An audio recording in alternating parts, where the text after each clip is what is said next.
Okay, last క్లాస్లో మనం ఈ మార్క్స్ మెమోని ఎలా టైప్ చేసి దాన్ని ఎలా సమ్ చేసుకోవాలి, అదేవిధంగా దాన్ని page setup, primary page setup ఏ విధంగా చేయాలి, పోర్ట్రైట్, ల్యాండ్స్కేపు, అదేవిధంగా అడ్జస్ట్ టు ద్వారా సైజు పెంచుకోవటం, ఇవన్నీ కూడా లాస్ట్ క్లాస్లో చూసాం.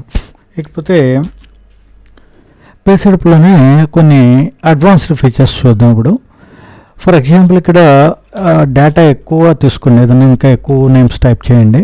ఫర్ ఎగ్జాంపుల్ నెక్స్ట్ మినిట్,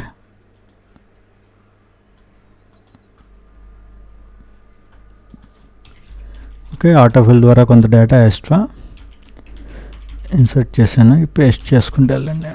ఇక్కడి నుంచి ఇక్కడ కంట్రోల్ షిఫ్ట్ ఎండ్ కొడితే ఈ చివరి వరకు ఇలా సెలెక్ట్ అవుతుంది. మళ్ళీ పేస్ట్ చేయండి.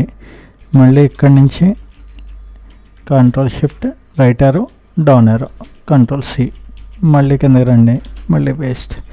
సో సేమ్ డేటా మనం ప్రాక్టీస్ కోసమే కాబట్టి సేమ్ డేటాని డూప్లికేట్ చేశాను. ఎక్కువ పేజెస్ కావాలి మనకి, నెంబర్ ఆఫ్ పేజెస్ ఉంటే ఈజీగా మనకి మనం చెప్పుకునే పర్పస్ ఈజీగా అర్థమవుతుంది. ఓకే, చూడండి ఇప్పుడు ఫస్ట్ పేజ్, ఇంతకీ ఇది ఫస్ట్ పేజా, సెకండ్ పేజా, థర్డ్ పేజా, ఎన్ని పేజీలు ఉన్నాయన్నది ఎలా తెలుస్తుంది?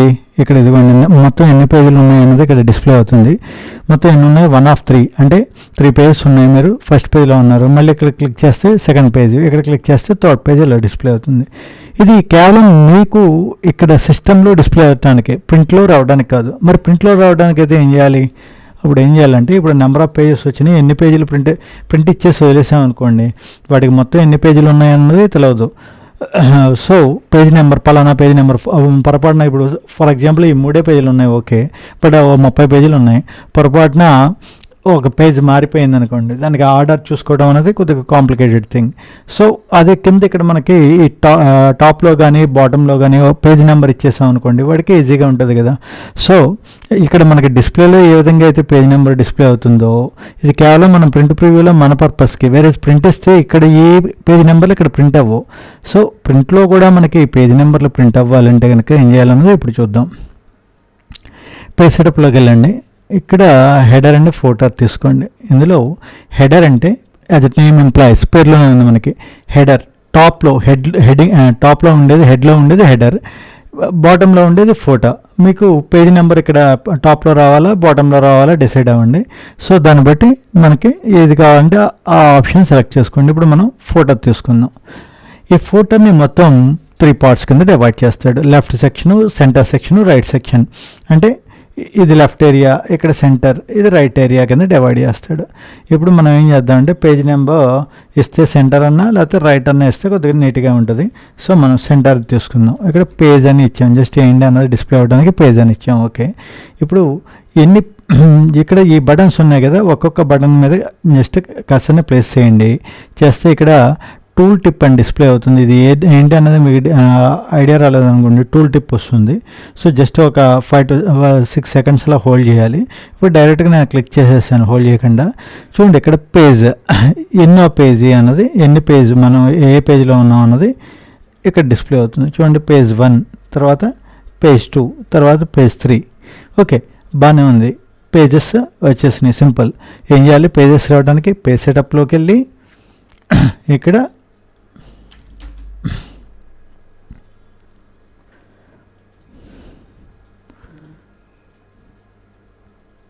సో ఇక్కడ పేజ్ సెటప్లోకి వెళ్ళిన తర్వాత హెడర్ అండ్ ఫోటో తీసుకొని మీకు హెడర్ కావాలంటే హెడర్, ఫోటో కావాలంటే ఫోటో సెలెక్ట్ చేయండి. ఇక్కడ పేజ్ నెంబరు ఇన్సర్ట్ చేయండి. దీనికి నోట్స్ చూద్దాం. To insert page numbers, only page numbers అని కాదు, ఒక విధంగా చెప్పాలంటే to insert data in header are photo, అంటే మనం ఏది కావాలంటే అది ఇవ్వచ్చు. ఓన్లీ పేజ్ నెంబర్లే కాదు, డేటో, టైము, లేకపోతే చాప్టర్ పేరు, లేకపోతే ఇన్స్టిట్యూట్ పేరు. ఫర్ ఎగ్జాంపుల్ ఆ మెటీరియల్ ఏంటి, ఏ మెటీరియల్, సో ఎక్సెల్కి సంబంధించిన మెటీరియల్ అనుకోండి, ఎక్సెల్ అని ఇక్కడ డైరెక్ట్గా ఇక్కడ సో టైప్ చేసేయచ్చు మనం, ఎక్సెల్ మెటీరియల్.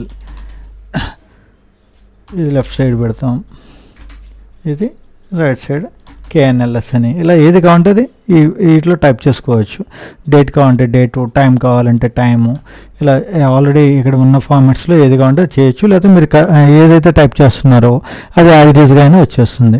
ఏదైనా వేరియబుల్స్ టైప్లో అంటే ఎక్సెల్ మెటీరియల్ KNLS అంటే ఏంటి, కాన్స్టెంట్స్ అవి మారవు, ప్రతి పేజ్కి అదే ఉంటుంది. బట్ పేజ్ లేకపోతే టైం, డేట్ అవి ఏమవుతాయి, మారుతూ ఉంటాయి. కాబట్టి ఏ పేజ్కి ఆ పేజ్ మారుతూ ఉండాలి అంటే కనుక అప్పుడు ఈ బటన్స్ ద్వారా క్లిక్ చేసుకోవాలి.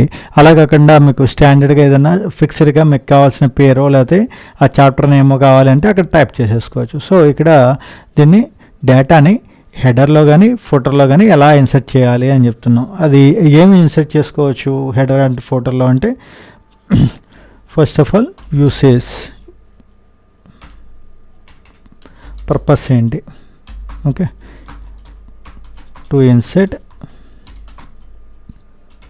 required data, for example date or time or page numbers or chapter name or institute name, ఏదో ఒకటి మీ ఇష్టం, మీకు మీ రిక్వైర్మెంట్ బట్టి ఇట్ డిపెండ్స్. ఓకే, సో అది పర్పస్. దీనికి ఏం చేయాలని చెప్తున్నాం, ఫస్ట్ ఆఫ్ ఆల్ మీరు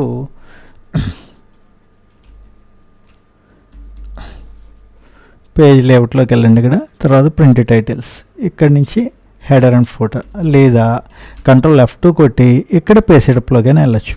రెండిట్లో ఏదో ఒక మెథడ్లో టు గో టు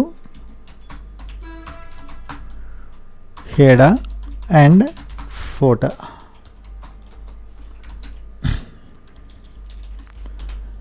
ఏం చేయాలి, ఒకటి కంట్రోల్ F2, తర్వాత పేజ్ సెటప్, లేదా ఇంకో మెథడ్ ఏంటి, ఇక్కడ ప్రింట్ టైటిల్స్ క్లిక్ అంది. పేజ్ లేఅవుట్ మెనూలోకి వెళ్ళిన తర్వాత ఇక్కడ హోమ్ ఎలా ఉన్నాయి కదా, ఇక్కడ పేజ్ లేఅవుట్ వ్యూలోకి వెళ్ళాలి. ఓకే, ఆర్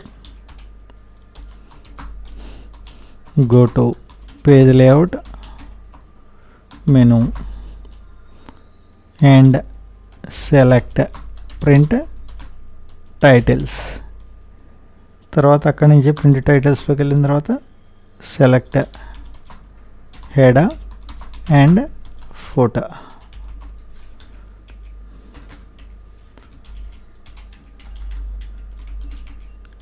ఎక్కడైనా అంతే, పేజ్ సెటప్లోకి వెళ్ళిన తర్వాత హెడర్ అండ్ ఫోటో తీసుకోండి. తర్వాత సెకండ్ స్టెప్ ఏంటి, ఇది ఫస్ట్ స్టెప్. సెకండ్ స్టెప్ ఏంటి, పేజ్ సెటప్లోకి వచ్చాం, హెడర్ అండ్ ఫోటో తీసుకున్నాం. ఇప్పుడు సెకండ్ స్టెప్లో హెడర్ని కానీ ఫోటోని కానీ సెలెక్ట్ చేసుకోండి. Okay, select header are photo. Third one ఏంటి,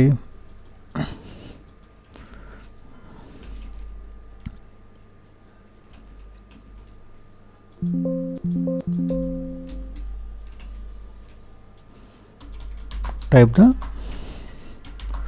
required titles in given 3 columns in any given 3 columns. 3 columns కింద ఇస్తున్నాడు కదా, అందులో నుంచి మనకి ఏది కావాలంటే అందులో దాన్ని టైప్ చేసుకోండి. ఓకే, అదే టు ఇన్సర్ట్ పేజ్ నెంబర్ ఏం చేయాలి, click on page number. Okay, so page హెల్ప్లోకి వచ్చాం, హెడర్ అండ్ ఫోటోలోకి వచ్చాం, కస్టమ్ ఫోటోలోకి వచ్చాం, ఇక్కడ ఇన్సర్ట్ పేజ్ నెంబర్. అయితే ఇక్కడ ఇంకొక ప్రాబ్లం ఏమవుతుందంటే, ఓన్లీ పేజ్ నెంబర్ ఇచ్చేసి వదిలేసాం అనుకోండి. మనం ఇప్పుడు ఫర్ ఎగ్జాంపుల్ ఒక 50 పేజీలు ఉన్నాయి, మనం ప్రింట్అవుట్ ఇచ్చేసాం, తీరా 40 పేజీలు అయ్యాక ఆగిపోయింది. అంటే అందులో ఆగిపోవటం అంటే ఏంటి, పొరపాటున పేపర్ లేదు, మనం చూసుకోలేదు, ప్రింటర్ ఆగిపోయింది కదా అని మనం ప్రింట్అవుట్లు ఇచ్చేస్తాం. వాడు కూడా కస్టమర్ కూడా ఏం చేస్తాడు, కానీ చూసుకోకుండా తీసుకుని వెళ్ళిపోతాడు. కానీ వేరే తర్వాత కరెంట్ వచ్చాక లేకపోతే పొరపాటున తర్వాత మీరు పేపర్ ఫీడ్ చేసాక చూస్తే ఇంకా పేజెస్ ప్రింట్ అవుతుంటాయి. సో ఇక్కడ ప్రాబ్లం ఎక్కడ జరిగింది, అసలు ఎన్ని పేజీలు ఉన్నాయన్నది మనకి ఇన్ఫర్మేషన్ లేదు. పేజీ నెంబర్లు అయితే ఉన్నాయి కానీ ఎన్ని పేజీలు ఉన్నాయన్నది లేదు. కాబట్టి టోటల్ పేజెస్ కూడా ప్రింట్ చేసుకోవడం అన్నది సేఫ్ మెథడ్ ఎప్పుడైనా కూడా.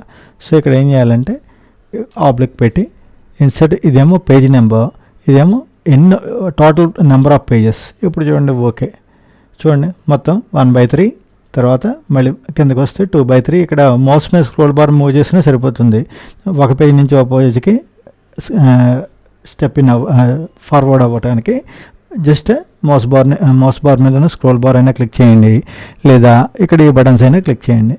సో ఇక్కడ 1, 2, 3 ఇలా డిస్ప్లే అవుతుంది. సో ఇక్కడ చూడండి, ఇప్పుడు నెంబర్ ఆఫ్ పేజెస్ డిస్ప్లే అయింది. మొత్తం 3 పేజీలు ఉన్నాయి, అందులో 1 పేజీలో ఉన్నాం. మొత్తం 3 పేజీలు ఉన్నాయి, అందులో 2 పేజీలో ఉన్నాం. ఇక్కడ 3/3 ఇలా క్లియర్గా ఒక ఐడియా ఉంటుంది. సో ఏదైనా పేజ్ మిస్ అయినప్పటికీ కూడా మొత్తం అన్ని పేజీలు ప్రింట్ అవ్వకుండా పొరపాటున వెళ్ళిపోయే ఛాన్స్ కూడా లేదు. మొత్తం లాస్ట్ పేజ్ చూడడంతో అక్కడ ఏముంటుంది, ఫర్ ఎగ్జాంపుల్ 30/40 అనుకోండి, అంటే 30వ పేజ్ వరకే ప్రింట్ వచ్చింది, మిగతా 10 పేజీలు అయ్యి అన్నది ఒక ఐడియా, క్లియర్ ఐడియా అన్నది యూజర్కి ఉంటుంది. సో అది పేజ్ సెటప్లో హెడర్ అండ్ ఫోటర్లో మనకి ఇన్ఫర్మేషన్. ఇందులో ఇది ఫాంట్ సైజ్ పెంచడం కానీ తగ్గించడం కానీ, ఈ హెడర్లో ఫాంట్ సైజ్ పెంచాలి తగ్గియాలి, లేకపోతే ఇందులో ఏదైనా కలర్స్ మార్చాలి. ఓకే, ఇదేమో పేజ్ నెంబర్, ఇది నెంబర్ ఆఫ్ పేజెస్, ఇదేమో డేట్ని ఇన్సర్ట్ చేయడానికి, ఇది టైంని ఇన్సర్ట్ చేయడానికి, ఆ ఫైల్ పాత్ ఎక్కడుంది ఏంటి అన్నది ఇన్సర్ట్ చేయడానికి, ఇది పలానా లొకేషన్లో ఉంది అని చెప్పడానికి, లేదా ఈ ఫైల్ నేమ్ని ఇన్సర్ట్ చేయడానికి, ఇదేమో షీట్ నేమ్ని ఇన్సర్ట్ చేయడానికి, లేదా మీరు ఏదైనా లోగో ఒకటి ఇన్సర్ట్ చేసుకోవాలి, మీ ఇన్స్టిట్యూట్కి సంబంధించిందో లేకపోతే ఆ మెటీరియల్కి సంబంధించిందో లోగో ఇన్స్టాల్ చేసుకోవాలి. సో ఇలాంటివన్నీ కూడా చేయడానికి ఈ ఆప్షన్స్ అన్నీ ఇక్కడ డిస్ప్లే అవుతూ ఉంటాయి. సో ఇది హెడర్ అండ్ ఫోటర్కి సంబంధించిన ఇన్ఫర్మేషన్ మనం ఫోటోలో చూసాము, మీరు హెడర్లో కూడా ట్రై చేయండి. ఓకే, హెడర్ అండ్ ఫోటోలో పేజ్ నెంబర్స్ కానీ, లేకపోతే ఇన్స్టిట్యూట్ పేరు కానీ, లేకపోతే సబ్జెక్ట్ పేరు కానీ, చాప్టర్ పేరు కానీ, అదేవిధంగా లోగోస్ కానీ, ఏదైనా కూడా హెడర్ అండ్ ఫోటోలో మనం పెట్టుకోవచ్చు. ఓకే, సో హెడర్ అండ్ ఇవాళ టాపిక్ ఏం చూసాం, హెడర్ అండ్ ఫోటో యొక్క పర్పస్ ఏంటి, నెంబర్ ఆఫ్ పేజెస్ ఉన్నప్పుడు ఎన్ని పేజీలు ఉన్నాయన్నది డిస్ప్లే చేయడానికైనా, లేకపోతే మీ చాప్టర్ నేమ్ని డిస్ప్లే చేయాలన్నా, లేకపోతే ఎలాంటి ఇన్ఫర్మేషన్ మీరు రిక్వైర్డ్ డేటా ఏదన్నా ప్రతి పేజ్కి రిపీటెడ్గా రావాలి అనుకుంటే దాన్ని ఇందులో ప్లేస్ చేయాలి, హెడర్ అండ్ ఫోటోలో ప్లేస్ చేయాలి. ఆ హెడర్ అండ్ ఫోటోలో ప్లేస్ చేయడానికి మెథడ్ ఏం చెప్తున్నాం, పేజ్ సెటప్లోకి వెళ్ళి ఇక్కడ హెడర్ అండ్ ఫోటో మీద క్లిక్ చేసి హెడర్ అండ్ ఫోటో మీద మౌస్తో కాకుండా కీబోర్డ్ ద్వారా వెళ్ళాలంటే కంట్రోల్ ట్యాబ్ కొట్టుకుంటూ వెళ్తే హెడర్ అండ్ ఫోటోలోకి వెళ్ళిపోతాం. ఇక్కడ వీటిలో ఏది వాడనా అన్నప్పటికీ కూడా మౌస్ని క్లిక్ చేయకల్లా జస్ట్ ఈ హాట్ కీ కూడా వాడచ్చు. ఇప్పుడు హెడర్లోకి వెళ్ళాలి, హెడర్లో హాట్ కీ ఏముంది చూడండి, హాట్ కీ అంటే ఏది మనం ఆల్రెడీ చెప్పుకున్నాం కదా. హాట్ కీస్ అంటే దేనికైతే అండర్లైన్ అయితే ఉందో దాన్ని హాట్ కీ అంటాం. చూడండి, ఇక్కడ సికి అండర్లైన్ ఉంది హెడర్లో, ఇక్కడ ఫోటోకి అయితే యూకి అండర్లైన్ ఉంది. సో ఇక్కడ మీరు వచ్చి ఆల్ట్ యూ కొట్టారనుకోండి ఫోటోలోకి వెళ్ళిపోతుంది, ఇక్కడ ఆల్ట్ సి కొడితే హెడర్లోకి వెళ్తుంది. ఈ హాట్ కీస్ ద్వారా అయినా మీరు ఇది ప్రాక్టీస్ చేయొచ్చు. ఓకే, వీటిని ట్రై చేయండి. Have a nice day.